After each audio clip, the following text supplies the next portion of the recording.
News 18 ഓട്ടോയുടെ മറ്റൊരു എപ്പിസോഡിലേക്ക് എല്ലാവർക്കും സ്വാഗതം.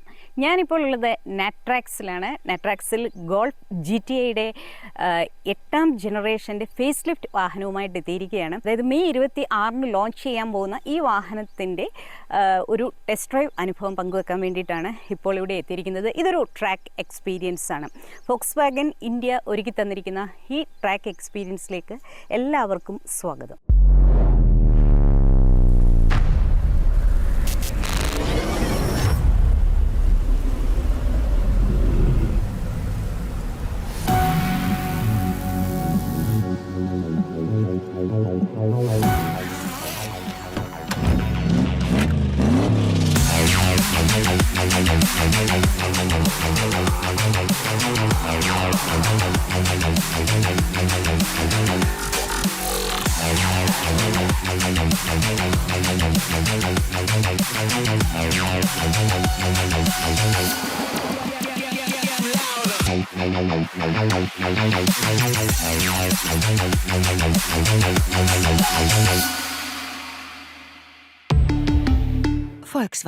ഈ ട്രാക്കിലൂടെ ഫോക്സ്വാഗൻ ഇന്ത്യയുടെ ഒരു ഹാച്ച്ബാക്ക് പെർഫോമൻസ് ബേസ്ഡ് ഹാച്ച്ബാക്കിൻ്റെ 8ാം ജനറേഷൻ്റെ ഫേസ് ലിഫ്റ്റുമായിട്ടാണ് ഞാൻ എത്തിയിരിക്കുന്നത്. ഗോൾഫ് GTA ഒരുപാട് പേർ ഡ്രീം ചെയ്യുന്ന ഈ വാഹനം ഇന്ത്യയിലേക്ക് എത്താൻ പോവുകയാണ്. മെയ് 26 എത്താൻ പോകുന്ന വാഹനത്തിന് അതിന് മുന്നോടിയായിട്ട് വാഹന നിർമ്മാതാക്കൾ നൽകിയ ഒരു ടെസ്റ്റ് ഡ്രൈവാണ് ഇപ്പോൾ നടക്കുന്നത്. ശരിക്കും 50 വർഷത്തെ ഒരു ലെഗസിയാണ് ഈ വാഹനത്തിന് പറയാനുള്ളത്.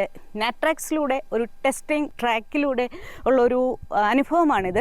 അപ്പം വാഹനം ഓടിച്ചുകൊണ്ടുള്ള അനുഭവങ്ങളെല്ലാം തന്നെ ശരിക്കും ഒരു വോയിസ് ഓവറായിട്ട് ഇടാനാണ് ആഗ്രഹിക്കുന്നത്. ശരിക്കും ഇതൊരു ഹൈ സ്പീഡ് ട്രാക്കാണ്. ഇതുപോലത്തെ ഒരുപാട് ട്രാക്ക് എക്സ്പീരിയൻസ് ഉണ്ട്. നമ്മളിപ്പോൾ രാവിലെ കഴിഞ്ഞത് ഇതിൻ്റെ ഏറ്റവും ടോപ്പ് സ്പീഡ് എന്ന് പറഞ്ഞാൽ 267 ആയിരുന്നു. അപ്പോൾ 3 തവണ ആ ഒരു നമ്പർ അച്ചീവ് ചെയ്തു. ഇപ്പോൾ ഈ വാഹനം എത്തുന്നത് 2 ലിറ്റർ ടർബോ പെട്രോൾ 7 സ്പീഡ് DSGയിലാണ്. അപ്പോൾ ശരിക്കും 2 വീൽ ഡ്രൈവാണ് ഈ വാഹനം. ഹാച്ച്ബാക്കിൻ്റെ എല്ലാ വിശേഷങ്ങളിലേക്കും എല്ലാവർക്കും സ്വാഗതം.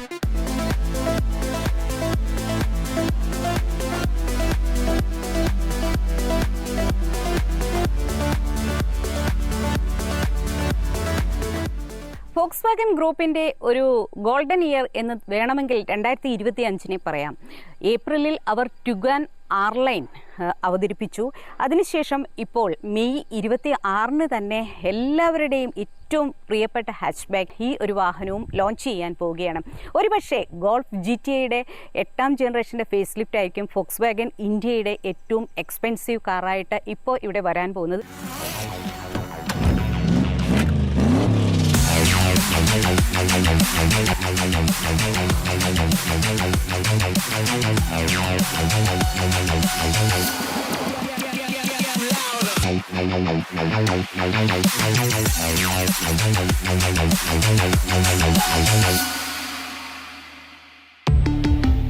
Volkswagen 4 നിറങ്ങളിലാണ് ഫോക്സ്വാഗൻ്റെ ഗോൾഫ് GTAയുടെ 8ാം ജനറേഷൻ്റെ ഫേസ് ലിഫ്റ്റ് എത്തുന്നത്. നമ്മളോടൊപ്പം ഉള്ളത് റെഡ് കളറാണ്.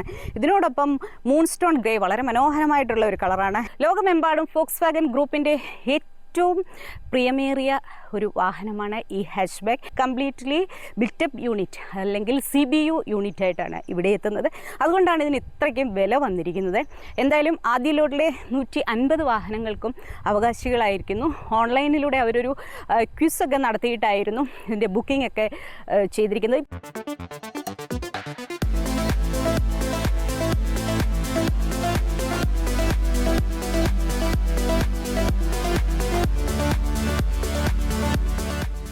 ഈ ഹാച്ച്ബാക്കിൻ്റെ നീളം 4289 mm, വീതി 1789, പൊക്കം 1471 mm. ടേണിംഗ് റേഡിയസ് 5.45 മീറ്ററാണ്. അതേപോലെ തന്നെ ഇതിൻ്റെ wheel base 2627 mm. Ground clearance 136 mm.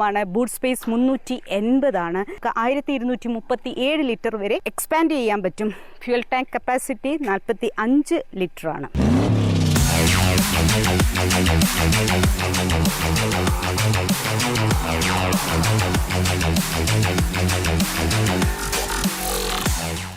Litre TSI എഞ്ചിനിലാണ് ഈ വാഹനം എത്തുന്നത്. ഇതിൻ്റെ പവർ 265 PS ആണ്. ടോർക്ക് 370 ന്യൂട്ടൺ മീറ്ററും. ഇത് ശരിക്കും 7 സ്പീഡ് DSG ആണ്. 4 സിലിണ്ടർ വാഹനമാണ്. ഇതിൻ്റെ ടോപ്പ് സ്പീഡ് 267 ആണ്. മറ്റൊന്ന് പറയാനുള്ളത് 0 നിന്ന് 100 കിലോമീറ്റർ സ്പീഡിലെത്താൻ ഈ വാഹനം എടുക്കുന്നത് വെറും 5.9 സെക്കൻഡ്സ് മാത്രമാണ്. ഇന്ന് രാവിലെ നടന്ന നമ്മളുടെ ഒരു എക്സ്പീരിയൻസിൽ നമ്മൾ ശരിക്കും ഇതിൻ്റെ ടോപ്പ് സ്പീഡൊക്കെ 3 തവണയൊക്കെ അച്ചീവ് ചെയ്തു. അപ്പോൾ വാഹനം ഉയർന്ന സ്പീഡിൽ പോലും നമുക്ക് എത്രത്തോളം സ്റ്റേബിളാണെന്ന് അറിയാൻ പറ്റി. അതേപോലെ തന്നെ ഇവൻ്റെ 7 സ്പീഡ് DSG, അതായത് ശരിക്കും ഗിയർ ഷിഫ്റ്റിങ്ങോ അല്ലെങ്കിൽ അതിൻ്റെ ഒരു ഡ്യുവൽ ക്ലച്ച് ട്രാൻസ്മിഷൻ്റെ എത്ര ഫൈൻ ട്യൂൺഡ് ഒരു വാഹനം. ചുമ്മാതല്ല, ഇത്രയും ആരാധകർ ഈ വാഹനത്തിനുണ്ടായെന്ന് തോന്നും. എന്തായാലും എന്നെ പോലെയുള്ള ഒരു സാധാരണ മനുഷ്യന് ഇത് സ്വന്തമാക്കാൻ പറ്റില്ല. എന്നാലും വലിയൊരു ഭാഗ്യമായിട്ട് തന്നെ കരുതുന്നു ഈ ട്രാക്കിലൂടെ വാഹനം ഇന്ത്യയിൽ ലോഞ്ച് ചെയ്യുന്നതിന് മുന്നോടിയായിട്ട് ഇത്രയും നേരം ഓടിക്കാൻ പറ്റുന്നത്.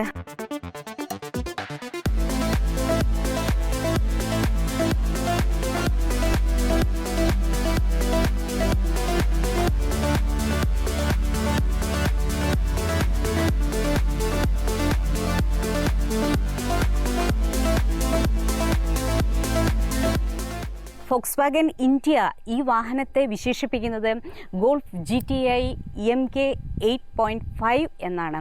MK എന്ന് വെച്ച് കഴിഞ്ഞാൽ അതിൻ്റെ ഒരു പൂർണ്ണ രൂപം മാർക്ക് എന്നാണ്. ഫോക്സ്വാഗൻ സീരീസിൽ അവർ അതിൻ്റെ ജനറേഷനെ പറയുന്നത് അങ്ങനെയാണ്. 8.5 എന്ന് പറഞ്ഞാൽ 8th ജനറേഷൻ്റെ ഫേസ് ലിഫ്റ്റാണ്. 8th ജനറേഷനിൽ നിന്ന് എന്തൊക്കെ മാറ്റങ്ങളാണ് ഇതിന് മുൻഭാഗത്തേക്ക് വന്നിരിക്കുന്നത്?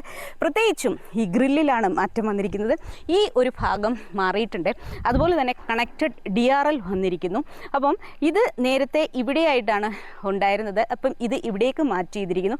ഇലൂമിനേറ്റഡ് ലോഗോ നമ്മളിത് ടുഗാൻ ആർലൈനിലും ഇപ്പോൾ കണ്ടിരിക്കുന്നു. ഈ വാഹനത്തിൻ്റെ എക്സ്റ്റീരിയറിൻ്റെ സൗന്ദര്യം എന്ന് പറഞ്ഞു കഴിഞ്ഞാൽ വളരെ ക്യൂട്ടായിട്ടുള്ള ഒരു ഹാച്ച് ബാക്കാണ്. അപ്പം ഫോക്സ്വാഗൻ്റെയും അല്ലെങ്കിൽ സ്കോഡയുടെയൊക്കെ വാഹനങ്ങൾ കാണുമ്പോൾ നമ്മളെപ്പോഴും ഇത്തരം ഷാർപ്പ് ലൈൻസ്, എഡ്ജി ലൈൻസൊക്കെ വളരെ രസകരമായിട്ട് തോന്നുന്നുണ്ട്. അതേപോലെ തന്നെ ഇതിനകത്തേക്ക് GT ബാഡ്ജിങ് വന്നിട്ടുണ്ട്. മുൻഭാഗത്തെ ഏറ്റവും വിശേഷങ്ങൾ എന്ന് പറഞ്ഞാൽ ഫോക്സ്വാഗൻ്റെ ഇലൂമിനേറ്റഡ് റൗണ്ടഡ് ആയിട്ടുള്ള വേരിയൻറ്റ് ബാഡ്ജ് അപ്പർ ഗ്രില്ലിലേക്ക് വന്നിരിക്കുന്നു. അവിടെ GTI ബാഡ്ജിങ് വന്നിട്ടുണ്ട്. പിന്നെ LED ഹെഡ്ലൈറ്റിനെ കുറിച്ച് പറയുന്നു. അതുപോലെ തന്നെ വലിയ ഹണികോം പാറ്റേൺഡ് എയർ ഡാം വന്നിട്ടുണ്ട്. X ഷേപ്ഡ് ഫോഗ് ലാംപ്സ് ആണ് വന്നിരിക്കുന്നത്. ഫ്രണ്ട് ബമ്പറിലേക്കാണ് ആ ഫോഗ് ലാമ്പ് വന്നിരിക്കുന്നത്. ഇത് ഇവിടെയായിട്ട് തന്നെ കാണാൻ പറ്റുന്നു. സൈഡ് പ്രൊഫൈലിലെ ഏറ്റവും ആകർഷണീയത എന്ന് പറഞ്ഞു കഴിഞ്ഞാൽ ഇതിൻ്റെ സ്പോട്ടി ലുക്കുള്ള ഈ അലോയ് വീലാണ്. 18 inch alloy wheel. അതിനകത്തേക്ക് റെഡ് ബ്രേക്ക് കാലിപ്പർ വന്നിരിക്കുന്നു. സ്പോട്ടി ലുക്കിന് വേണ്ടി അത് കൊടുത്തിരിക്കുന്നു. GTI ബാഡ്ജിങ് കൊടുത്തിരിക്കുന്നു. അതേപോലെ തന്നെ ഏറ്റവും രസകരമായിട്ടുള്ളത് ഇതിൻ്റെ റിയറിലും GTI ബാഡ്ജിങ് കൊടുത്തിട്ടുണ്ട്. ഫോക്സ്വാഗൻ എന്നുള്ള ലോഗോ, ഇലുമിനേറ്റഡ് ലോഗോ ഇവിടെയായിട്ടും കൊടുത്തിരിക്കുന്നു. മറ്റൊന്ന് പറയാനുള്ളത് ഷാർക്ക് ഫിൻ ആൻറ്റിന വന്നിട്ടുണ്ട്. അതേപോലെ തന്നെ റിയർ ലൈറ്റുകളും മനോഹരമായിട്ടുണ്ട്. സെൻസേഴ്സ് ഒക്കെ വന്നിട്ടുണ്ട്. ഇതിനകത്തേക്ക് അഡാസ് ലെവൽ 2 സൗകര്യങ്ങൾ വന്നിട്ടുണ്ട്. റിയർ കാഴ്ച വളരെ മനോഹരമാണ്. റിയർ ലൈറ്റുകൾ മനോഹരമാണ്. ഇത് തമ്മിൽ കണക്റ്റഡ് ഒന്നുമല്ല. 2 ക്രോം എക്സ്ഹോസ്റ്റ് പൈപ്പുകൾ ഈ വാഹനത്തിലേക്ക് കൊടുത്തിട്ടുണ്ട്. നമുക്കിതിൻ്റെ ശബ്ദമാണ് ഏറ്റവും വലിയ സംഗതി.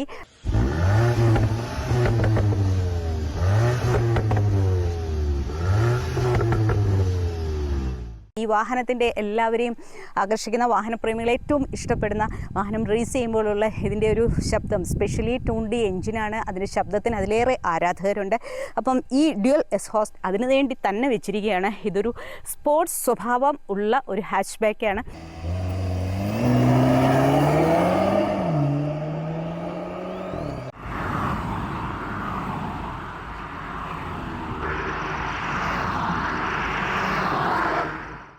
എന്താണ് ഫോക്സ്വാഗൻ്റെ GTI?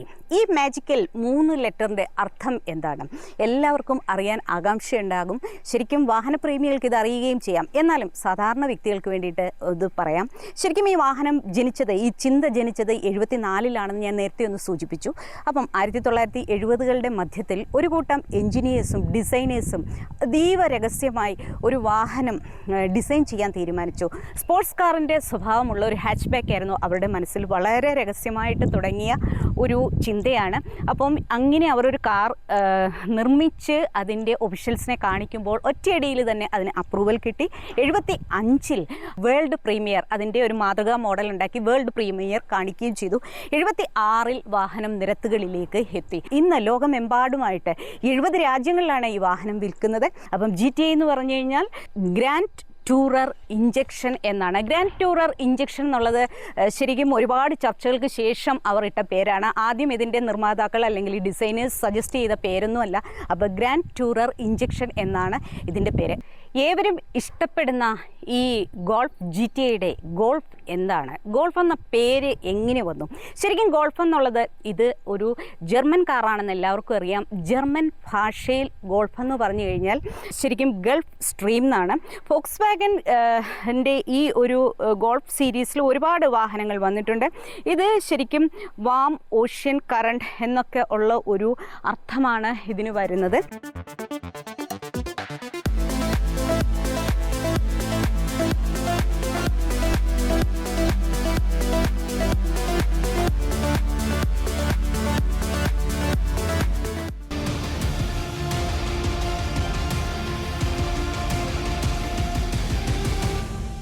നാട്രാക്സിൻ്റെ മറ്റൊരു ഭാഗത്തേക്ക് വന്നിരിക്കുകയാണ്. ഇത് ശരിക്കും ഇങ്ങനെ 3000 ഏക്കറുകൾ പരന്നു കിടക്കുകയാണെന്ന് ഞാൻ നേരത്തെ സൂചിപ്പിച്ചു.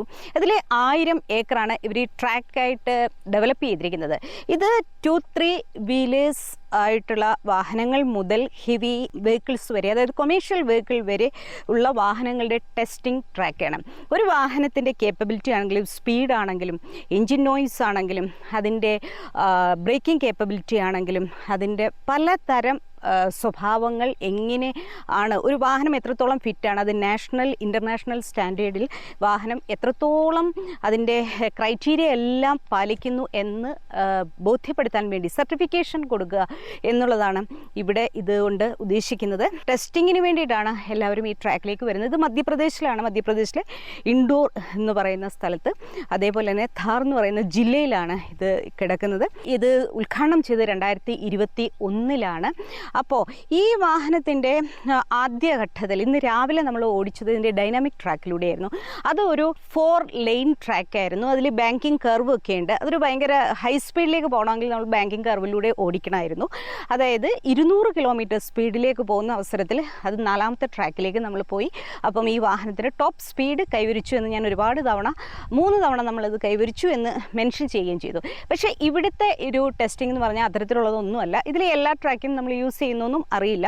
ജസ്റ്റ് 1 മണിക്കൂർ മാത്രമാണ് ഇവിടെയുള്ള ഒരു എക്സ്പീരിയൻസ് എന്ന് പറഞ്ഞാൽ. അപ്പം ഇത് ഏതൊക്കെ തരം ട്രാക്കാണെന്ന് ഞാൻ ജസ്റ്റ് ഒന്ന് മെൻഷൻ ചെയ്യാം. ഈ ഒരു ട്രാക്കിൽ മൾട്ടി ഫങ്ഷൻ ബ്രേക്കിംഗ് ട്രാക്ക് ഉണ്ട്. അതുപോലെ തന്നെ വിവിധ പ്രതലം വേരിയസ് സർഫസിലൂടെ, അതിപ്പോൾ സെറാമിക് ആണെങ്കിലും വലിയ വലിയ കൊച്ചു കൊച്ചു പാറകളാണെങ്കിലും ഒക്കെ ഉള്ള ട്രാക്കിലൂടെ നമുക്ക് ഓടിക്കാം. ഈ സൈഡിൽ കാണുന്ന ഗ്രാവലൊക്കെ അതിനായിട്ടാണ്. പക്ഷേ നമുക്ക് ഒരു നിർദ്ദേശമുണ്ട്, അതിനകത്തേക്കൊന്നും തന്നെ വാഹനം ഇറക്കരുത്, ടാറിട്ട റോഡിലൂടെ തന്നെ ഓടിക്കണമെന്ന്. അപ്പോൾ വാഹനത്തിൻ്റെ ടെസ്റ്റിംഗ് നടക്കുന്ന സമയത്ത് ഇത്തരത്തിലുള്ള പല തരത്തിലുള്ള സർഫസിലൂടെ വാഹനം ഓടിച്ചിട്ട് തന്നെയാണ് പലതരം വെഹിക്കിൾസും അതിൻ്റെ NVH ലെവൽസും ഒക്കെ തന്നെ ഇവർ ചെയ്യുന്നത്. അപ്പം ബ്രേക്കിംഗ് കേപ്പബിലിറ്റി അറിയാനാണെങ്കിലും അതുപോലെ തന്നെ NVH അറിയാനാണെങ്കിലും വാഹനത്തിൻ്റെ സ്റ്റെബിലിറ്റി അറിയാനാണെങ്കിലും വാഹനം സ്കിഡ് ചെയ്യുമെന്ന് അറിയാനാണെങ്കിലും ഒക്കെ തന്നെയും ഈ ട്രാക്ക് ഉപയോഗിക്കും. കേന്ദ്ര സർക്കാരിൻ്റെ ഉടമസ്ഥതയിൽ അവർ നിർമ്മിച്ച ഒന്നാണ് ഈ നാട്രാക്സിലെ ഈ സ്പീഡ് ട്രാക്ക് എന്ന് പറയുന്നു. ഡൈനാമിക് ട്രാക്കിനെ കുറിച്ചിട്ട് ഞാൻ ആദ്യം ഒന്ന് സൂചിപ്പിച്ചു. 11.3 കിലോമീറ്ററാണ് അതിൻ്റെ ദൂരം എന്ന്. അതിലൂടെ 4 റൗണ്ടാണ് ഈ വാഹനം ഓടിച്ചുകൊണ്ട് പോകാൻ പറ്റിയത്. വലിയൊരു എക്സ്പീരിയൻസ് ആണ്, എത്ര പറഞ്ഞാലും മതിയാവില്ല. അപ്പോൾ ഇതെന്ന് പറഞ്ഞു കഴിഞ്ഞാൽ ഏഷ്യയിലെ ഏറ്റവും വലിയ നീളം കൂടിയ ഒരു ലാർജസ്റ്റ് ടെസ്റ്റിംഗ് ട്രാക്കാണ് ശരിക്കും നാട്രാക്സിലെ 11.3 കിലോമീറ്റർ ദൂരം ഉള്ള ആ ഒരു ടെസ്റ്റിംഗ് ട്രാക്ക് എന്ന് പറയുന്നു. അതേപോലെ മറ്റൊന്ന് പറയാനുള്ളത്, ഇത് ലോകത്തിലെ 5ാമത്തെ വലിപ്പമേറിയ ട്രാക്ക് കൂടിയാണ് നാട്രാക്സ്.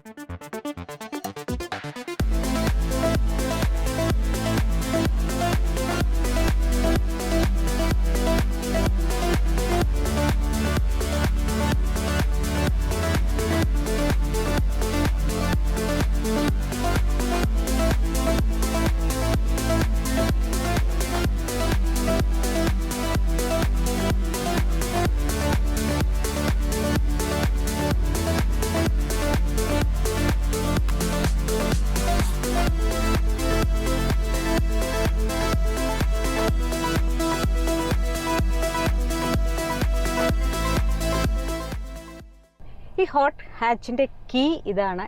ഇതും ശരിക്കും ഹോട്ടാണ്, ക്യൂട്ടാണെന്ന് പറയുന്നു. അപ്പം ഇൻറ്റീരിയർ വിശേഷങ്ങളിലേക്ക് നമുക്ക് പോകാം. വളരെ ക്യൂട്ടാണ്. ഇതിൻ്റെ സ്റ്റിയറിംഗ് വീൽ 3 സ്പോക്ക് സ്റ്റിയറിംഗ് വീലാണ്, ഡീക്കഡ് സ്റ്റിയറിംഗ് വീലാണ്. ഇതിൻ്റെ സ്റ്റിയറിംഗ് ലെതറിൽ പൊതിഞ്ഞതാണ്. സ്റ്റിയറിംഗ് മൗണ്ടഡ് ഓഡിയോ കൺട്രോൾസ് എല്ലാം തന്നെ വന്നിട്ടുണ്ട്. റെഡ് ഇൻസേർട്ട് വന്നിട്ടുണ്ട്. GTI എന്ന് പറയുന്ന ബാഡ്ജിങ് വന്നിട്ടുണ്ട്. ഒരു റെഡ് സ്റ്റിച്ച് ഇതിൻ്റെ ചുറ്റുമായിട്ടും നമുക്ക് കാണാം. ഇൻസ്ട്രുമെൻറ്റ് ക്ലസ്റ്ററിൻ്റെ വലിപ്പം എന്ന് പറഞ്ഞാൽ 10.25 ഇഞ്ചസാണ്. ഇൻഫോർടൈൻമെൻറ്റ് സിസ്റ്റത്തിൻ്റെ വലിപ്പം എന്ന് പറഞ്ഞാൽ 12.9 ഇഞ്ചസാണ്. ഡാഷ്ബോർഡ് ഡിസൈൻ എല്ലാം തന്നെയും ഇതാണ്. ഏറ്റവും പ്രധാനമായിട്ട് പറയാനുള്ളത്, ഈ ഫേസ് ലിഫ്റ്റിലേക്ക് അവർ 7 സ്പീക്കർ കൊണ്ടുവന്നിട്ടുണ്ട്. അതുപോലെ തന്നെ 30 3D ആനിമേറ്റഡ് ലൈറ്റുകൾ കൊണ്ടുവന്നിട്ടുണ്ട്. 30 മോഡുകൾക്കനുസരിച്ച് നിങ്ങൾ ലൈറ്റുകൾ മാറ്റിക്കൊള്ളൂ എന്നാണ് അവർ പറയുന്നത്. അപ്പോൾ ഇതിൻ്റെ സ്റ്റാർട്ട് സ്റ്റോപ്പ് ബട്ടൺ ഇവിടെയായിട്ടാണ്, ഇതിൻ്റെ ഗിയർ നോബ് ഇവിടെയായിട്ടാണ്. വളരെ ഈസി ആയിട്ട് നമ്മൾ ഗിയർ ഷിഫ്റ്റ് ചെയ്യാം. ഇതെല്ലാം ഗ്ലോസി ബ്ലാക്കിലാണ്. ഇവിടെ ശരിക്കും യൂട്ടിലിറ്റി സ്പേസ് ഉണ്ട്. അതുപോലെ തന്നെ ഇവിടെയായിട്ടും യൂട്ടിലിറ്റി സ്പേസ് അത്ര ഡീപ്പൊന്നുമല്ല. അപ്പോൾ മറ്റൊന്ന് പറയാനുള്ളത്, ചെറുതാണെങ്കിലും ഒരു സൺറൂഫ് ഇവിടെയായിട്ട് വന്നിട്ടുള്ളൂ. അപ്പോൾ പോർഷൻ എല്ലാം തന്നെ ബ്ലാക്കാണ്. ഇവിടെയെല്ലാം ലൈറ്റുകളൊക്കെ കൊടുത്തിട്ടുണ്ട്. മെറ്റൽ പെഡൽസാണ് ഇതിനകത്തേക്ക് വന്നിരിക്കുന്നത്. ഈ ഒരു GTI മോഡലിൽ ഏറ്റവും വലിയ പ്രത്യേകത ഇതിൻ്റെ സീറ്റുകളാണ്. ആദ്യ കാലഘട്ടത്തിൽ മുതൽ ഇതിൻ്റെ സീറ്റുകൾക്ക് വളരെ ആരാധകരാണുള്ളത്. നമ്മൾ ഇതുവരെ ഒന്നും കാണാത്ത രീതിയിൽ ഒരു ചെക്ക് ഡിസൈൻ, അതിനകത്തേക്കൊരു GTI എന്ന് പറയുന്ന ഒരു ബാഡ്ജിങ് ഒക്കെ തന്നെ വന്നിട്ടുണ്ട്. ശരിക്കും ഈ ഹോട്ട് ഹാച്ചിൻ്റെ ഈ ഒരു സീറ്റുകൾ എന്ന് പറഞ്ഞു കഴിഞ്ഞാൽ ആരെയും ആകർഷിക്കും, വാവെന്ന് തന്നെ പറയാം. അത്രയ്ക്ക് രസകരമായിട്ടുള്ള ഒരു സീറ്റാണ്. അപ്പോൾ നമുക്ക് പിൻനിരയിലേക്ക് പോകാം.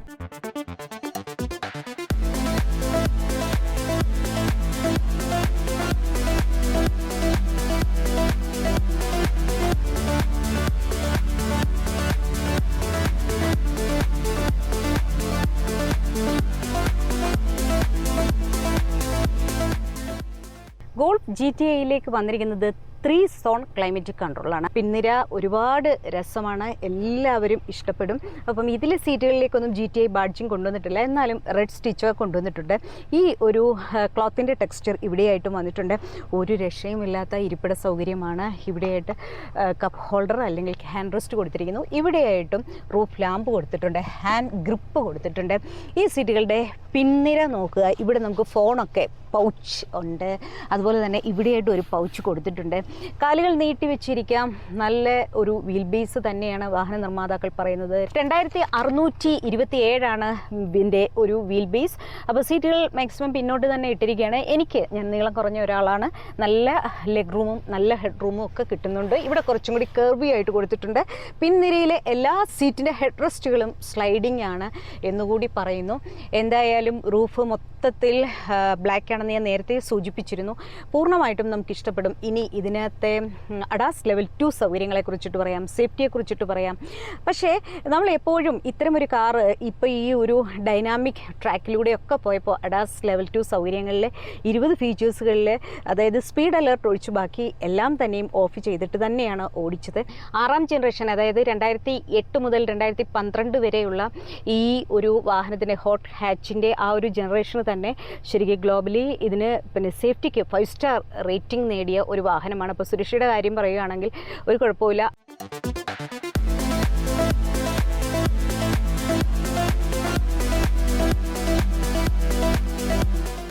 ഈ ബൂട്ട് സ്പേസിൻ്റെ അളവിനെ കുറിച്ച് ഞാൻ നേരത്തെ ഒന്ന് സൂചിപ്പിച്ചിരുന്നു. 380 ലിറ്ററാണ് ബൂട്ട് സ്പേസിൽ നമ്മളിപ്പോൾ കാണുന്ന ഈ ഒരു അളവ്. 64D സ്പ്ലിറ്റിലൂടെ വർദ്ധിപ്പിക്കാൻ പറ്റും. 1237. അപ്പോൾ നമുക്ക് എക്സ്പാൻഡ് ചെയ്യാൻ പറ്റുന്ന ഒന്നെന്ന് പറഞ്ഞാൽ